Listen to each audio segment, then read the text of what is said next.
magulang at mawala ng tahanan.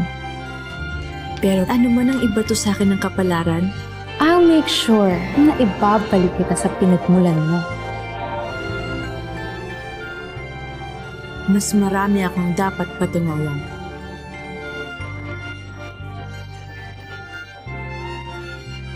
Kontento na ako sa buhay na meron ako. Saan man ako magpunta, kung ang mamahalin ko. Hanggang sa sirain nilang lahat. Lahat ng sakit, lahat ng pang-aapi, ibabalik ko sa inyo. Dahil maniningil ako. Maghihiganti ako!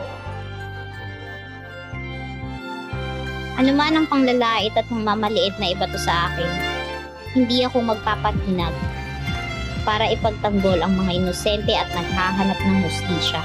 Attorney Lilette Matias respectfully appearing for the respondent, Your Honor.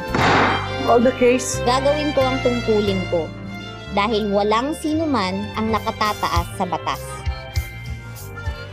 Nakamit ko na ang pangarap kong maging isang doktor, ang magligtas ng buhay. We did it because of Dr. Santos, the youngest neurosurgeon in the Philippines. At gawing laging proud sa akin si nanay.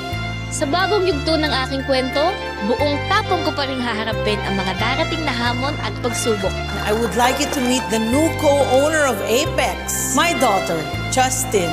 Hi, cuz!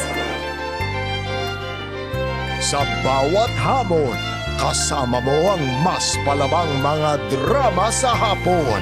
Ito ang GMA Afternoon Prime.